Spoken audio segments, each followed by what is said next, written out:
En este vídeo te voy a revelar cuáles son los fondos indexados y ETFs que más me gustan para invertir en la próxima década, pero teniendo en cuenta los dos graves riesgos a los que nos enfrentamos y también la gran oportunidad que creo que tenemos delante con ciertas disrupciones tecnológicas y de consumo que vamos a analizar. Bien, el primero de los riesgos que creo que como inversores tenemos la obligación de cubrir la próxima década va a ser el de una inflación más alta de lo normal y totalmente persistente. Y es que al final la alta deuda que tienen hoy en día todos los estados de Occidente y ese déficit crónico que tienen en el que cada año gastan más de lo que ingresan va a hacer que los bancos centrales no puedan elevar los tipos de interés porque están presionados por los gobiernos, y esto va a tener como resultado que el precio del dinero sea demasiado barato y que por tanto las monedas no paren de devaluarse. Y el segundo riesgo lo estamos viviendo más que nunca estas últimas semanas. La guerra que hay a las puertas de Europa entre Rusia y Ucrania, que está cada vez más desestabilizada, y la tensión creciente en Oriente Medio, lo vimos hace unos días con el ataque de Irán a Israel y el posible ataque de respuesta que se espera de Israel a Irán, hacen que las tensiones en Oriente Medio no paren de crecer. Todo esto sumado a un conflicto de guerra comercial entre Europa y Estados Unidos con China por el precio de los chips, por el precio de los automóviles y por el precio de todo lo que tiene que ver con la manufactura, hacen que estemos viviendo una época de absoluto miedo geopolítico y inestabilidad. De hecho, los grandes representantes y los ministros de defensa de la mayoría de países de la Unión Europea dicen que ya no estamos en un escenario de postguerra, sino de preguerra. Y ante esto, como inversores, también tenemos la obligación de ver cómo cubrirnos. Ahora bien, no todo son malas noticias ni riesgos a cubrir. También hay grandes oportunidades que nos incitan al optimismo. Por un lado, respecto a la revolución tecnológica que estamos viendo con la inteligencia artificial, no es algo que sea mentira ni algo que se esté exagerando como pasaba en los 2000 con la burbuja tecnológica. De hecho, Elon Musk, uno de los pioneros y los padres del desarrollo de la tecnología en este siglo, dice que la inteligencia artificial está multiplicando por 10 sus capacidades cada 6 meses. Nos enfrentamos probablemente a un desarrollo tecnológico que no habíamos visto en la historia nunca, un crecimiento a tal velocidad. Todo esto puede traer muchísima más productividad, muchísima más riqueza y muchísimos más ingresos para las empresas. Y por otro lado, también la inestabilidad política y el riesgo nos dejan grandes oportunidades. Si juntamos esto con la devaluación de las monedas, nos encontramos algunos activos como los que te voy a enseñar en este vídeo y te voy a explicar cómo invertir en ellos, que pueden ser grandes oportunidades de inversión. Así que venga, vamos activo a activo y fondo a fondo a desarrollar esto un poquito más para que entiendas por qué considero que son buenas oportunidades y cómo poder aprovecharte de ellas. Empezamos.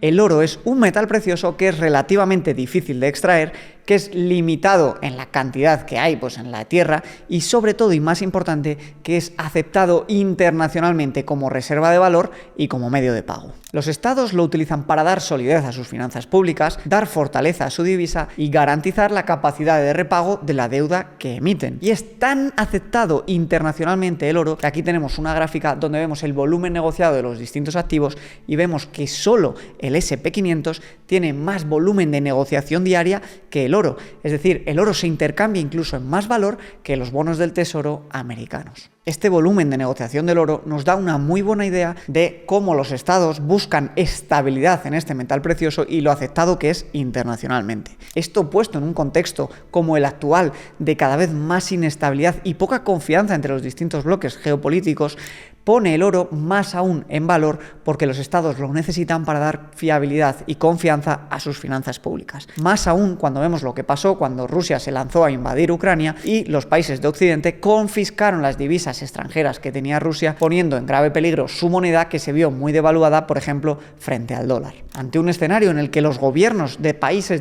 enfrentados, no pueden confiar en poseer deuda de Estados Unidos o de Europa o monedas como el euro y el dólar para respaldar sus finanzas públicas, están acudiendo en masa a ampliar sus reservas de oro para hacerse más fuertes ante posibles crisis y no ser tan vulnerables ante las sanciones internacionales. Y es que si el oro tiene un sentido, es precisamente el de dar estabilidad. Aquí tenemos cómo el oro brilla y crece su valor precisamente cuando peor está el mundo. Es paradójico, pero el oro lo sueles tener en cartera cuando te quieres cubrir de riesgos graves. Vemos como, por ejemplo, en los atentados del 11 de septiembre, el oro subió bastante su valor. Vemos también como en la la crisis, en la recesión profunda del 2002 que siguió al 11 de septiembre y a la crisis de deuda, mientras que las acciones corrigieron prácticamente un 35%, el oro se revalorizó más de un 10%. Y en la gran crisis financiera ocurrió lo mismo. Mientras que las acciones cayeron más de un 40%, el oro brilló y revalorizó su precio más de un 40%. Lo mismo ocurrió con la gran crisis de deuda europea y ha ido pasando así también pues hasta la crisis del 2018, donde también las acciones cayeron y el oro subió. Pero especialmente, aparte de las crisis políticas y económicas, en las guerras es cuando el oro más sentido tiene. En la Segunda Guerra Mundial el oro duplicó su valor. En la guerra de Vietnam el oro se apreció más de un 50%. En la guerra del Golfo subió un 20%. En la de Irak un 50%. Y en los ataques del 11 de septiembre, como habíamos visto, subió un 6%. Obviamente, el oro también sube de valor en el caso de alta inflación. Lo hemos ido viendo a lo largo de la historia, cómo el oro ha ido manteniendo el poder adquisitivo y cómo incluso comprar una casa en términos de oro no se ha encarecido apenas en los últimos 100 años. Lo interesante es que mientras que el oro en los últimos años ya lleva una buena subida de su precio, el porcentaje de peso que le están dando los inversores al oro vía ETFs está prácticamente en mínimos históricos. Esto hace pensar que el oro todavía no está excesivamente caro y que todavía puede haber muchísima demanda por entrar al mercado y su precio puede seguir subiendo, especialmente si los conflictos se hacen más graves en el mundo. Invertir en oro, aunque pueda parecer muy complejo, realmente no lo es. Se puede invertir en ETFs que replican el oro físico, es decir, que lo tienen almacenado en bóvedas de seguridad por ti y que tú simplemente comprando una participación de este ETF te garantizas un pedacito a proporción del oro que tiene el ETF. Los tenemos disponibles tanto en MyInvestor como en Trade Republic y una de las opciones es, por ejemplo, este de Invesco Physical Gold o este otro de eShares Physical Gold USD, que está en dólares y que también lo tenemos disponible en Trade Republic. Te dejo abajo en la descripción los enlaces para que puedas ver bien el código y los datos del ETF y cómo comprarlo en las distintas plataformas. La rentabilidad del último año del oro es de prácticamente un 22%. En los últimos 3 años de un 50% y en los últimos 5 un 93%. Es uno de los activos que en los últimos 20 años más rentabilidad ha dado, ajustada a su volatilidad. Por tanto, si quieres cubrirte en el caso de grandes guerras y eventos conflictivos a nivel geopolítico, es muy buena idea tener un porcentaje de tu cartera en oro. Las acciones son el mejor antídoto contra la pobreza, siempre y cuando tengas la paciencia para saber esperar y sepas torear su volatilidad. Te digo esto porque incluso a pesar de guerras, de pandemias y de incertidumbre, las acciones a largo plazo siempre son el activo que más se revaloriza y que más rentabilidad da. Eso sí, es cierto que en momentos puntuales y a corto plazo pueden tener caídas bruscas de su valor. E igual me estás diciendo, pero Javi, en un escenario ante posibles guerras quizá no sea tan buena idea invertir en acciones, ¿no? Pues bueno, la realidad es que, como ves en esta gráfica, pese a todos los eventos bélicos, actos terroristas, invasiones y guerras entre distintos países, las acciones no han hecho otra cosa que ir marcando nuevos máximos década tras década y siglo tras siglo. Parte de esta gráfica también podemos ver en esta tabla cuánto tardan de media en recuperarse las acciones cuando se desata un nuevo conflicto bélico. Y es que a las acciones lo que peor se les llevan es la incertidumbre. Por eso los días antes de iniciarse una guerra o un enfrentamiento bélico suelen caer agresivamente, pero suelen recuperarse posteriormente incluso mientras la guerra todavía sigue. De hecho, todos recordamos el inicio de la guerra entre Rusia y Ucrania y el S&P 500 y la mayoría de índices han batido sus máximos históricos por mucho. Y es que de hecho vemos que la media de días necesarias para recuperarse después de todos los conflictos que aquí hemos ido viendo, pues prácticamente desde 1972 y desde el 68, es una media de recuperación de los valores previos de 47 días.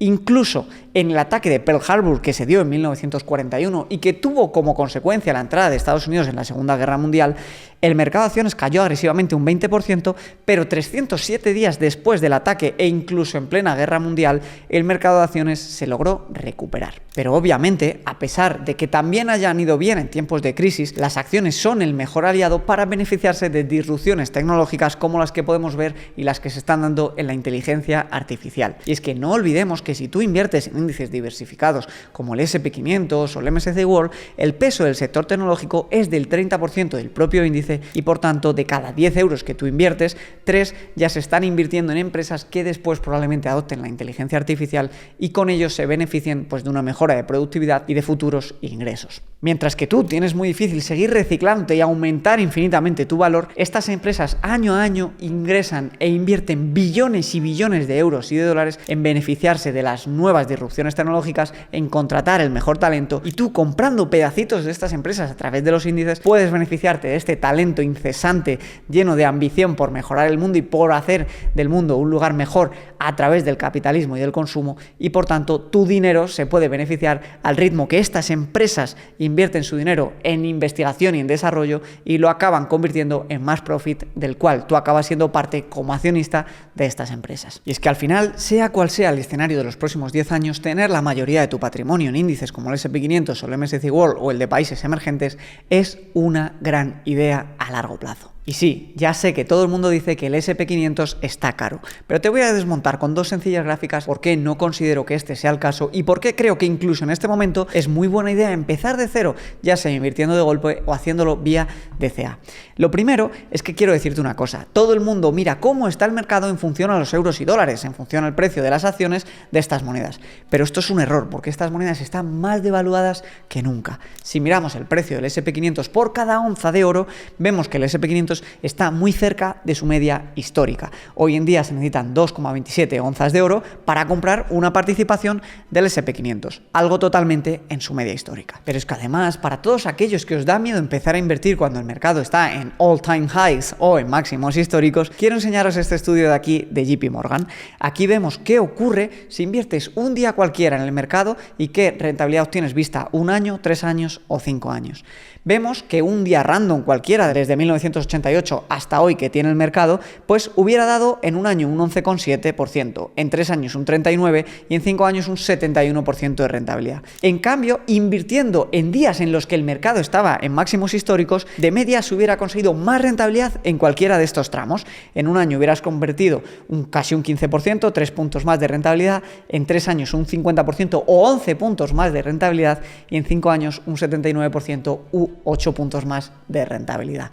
Por tanto, vemos que lo de que sea un riesgo invertir en máximos históricos es un mito. Invertir en índices como el S&P 500, el MSCI World o combinándolo con países emergentes para lograr un índice como el MSCI ACWI ha dado más o menos entre un 6 y 7% de rentabilidad histórica anual compuesta, ojo, después de la inflación. Puedes ver en pantalla y jugar con mi calculadora de interés compuesto que te dejo abajo en la descripción para hacer tus propios números y ver cuánto dinero podrías acumular ahorrando un 5, 10 o 30% de tu sueldo. Es muy fácil invertir en índices como el S&P 500 o el MSCI World o emergentes a través de los fondos de inversión que ofrecen gestoras como Vanguard, Fidelity o iShares, que las tienes disponibles en MyInvestor y no te aplica ninguna comisión adicional a la de los propios fondos, que son muy bajitos, desde el 0,1 o 0,2% anual, y que los tienes disponibles abajo en la descripción. También te dejo la opción de ETFs por si eres de fuera de España. Además, te dejo este otro vídeo donde durante más de 1 hora te doy un curso gratuito para que aprendas de 0 a 100 a invertir en fondos indexados y aprendas a solucionarte la vida a largo plazo gracias a una inversión sensata.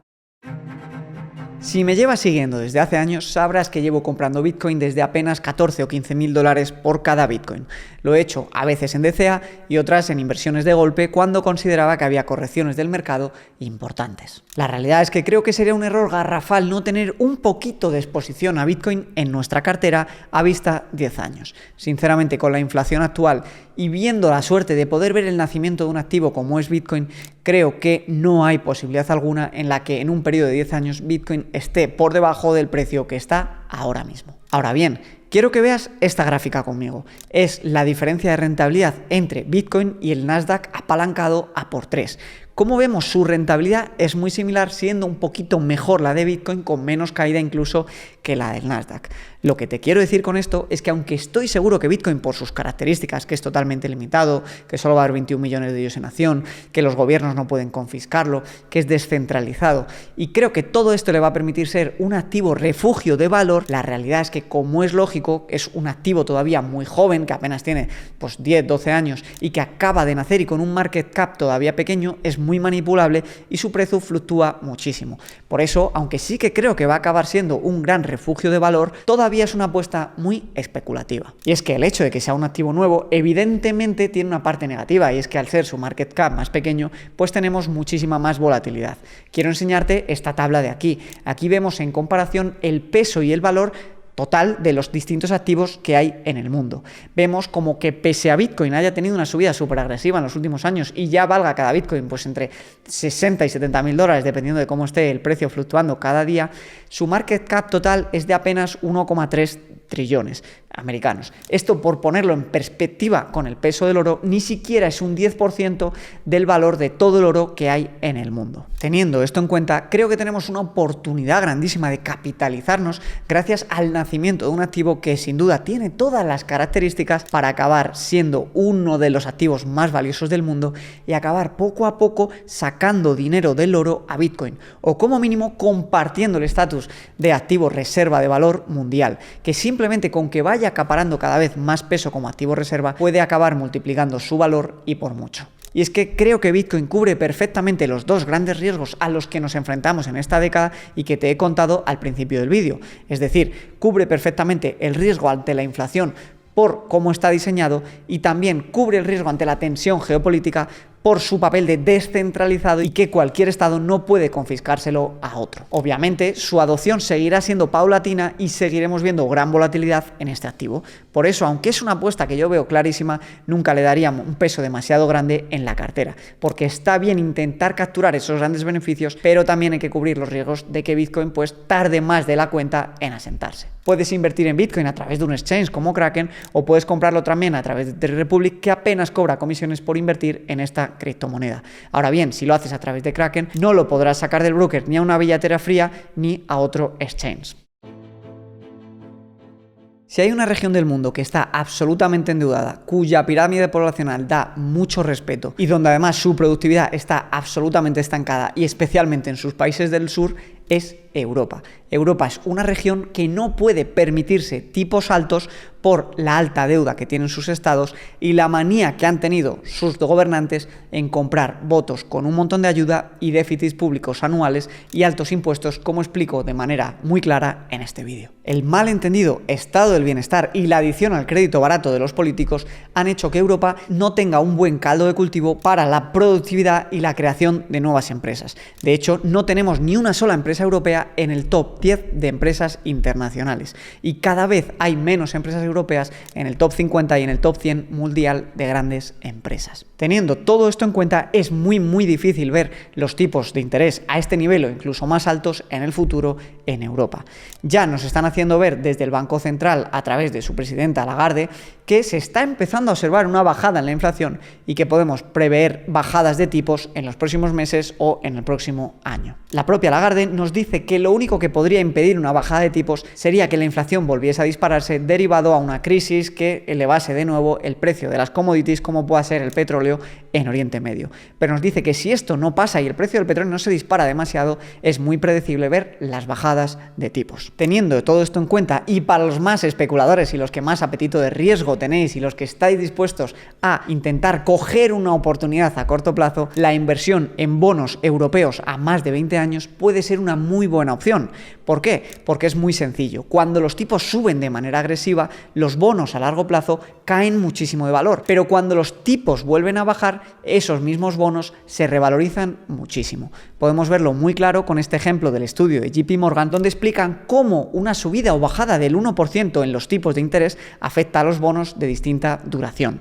En este caso, nos dicen que, por ejemplo, para bonos de 30 años, una bajada de un punto de interés en los tipos de los bancos centrales haría revalorizarse los bonos de 30 años un 21%, mientras que una subida les haría caer un 12% de valor. Esta jugada de intentar arbitrar la subida de tipos de interés no la veo nada claro en Estados Unidos, donde tiene una economía mucho más sólida, donde hay un consumo mucho más desorbitado y donde se pueden permitir tener los tipos de interés más altos por más tiempo. Vemos que si en 2008 te daban 1,58 dólares por cada euro, hoy en día solamente te dan 1,06 dólares por cada euro. Por tanto, para los que queráis intentar aprovechar el escenario futuro de tipos bajos en Europa por su economía altamente endeudada, os dejo este fondo de Vanguard que está disponible en MyInvestor y que en los últimos años ha dado muy mala rentabilidad precisamente por esta subida de tipos tan agresivas, pero que si se materializa la bajada de tipos que viene anunciando el Banco Central Europeo, podrían tener rentabilidades muy altas de incluso el 20, 30 o 40% a vista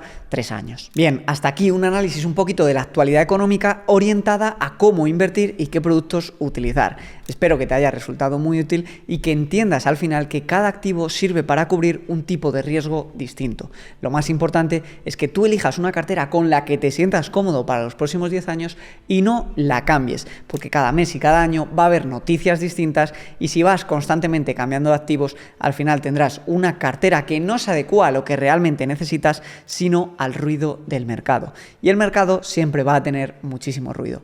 Personalmente yo estoy muy cómodo con una cartera con 100% renta variable mundial y una colocación del 15% de Bitcoin. Esto me siento cómodo y esto es lo que mantendré durante los próximos 10 años. Espero que tú con esta información puedas elegir la tuya y seas consecuente. Te dejo con estos dos vídeos donde en uno tienes mi curso de fondos indexados y en otro tienes los mejores fondos indexados para 2024. Nos vemos la semana siguiente con un nuevo vídeo súper interesante. Muchas gracias.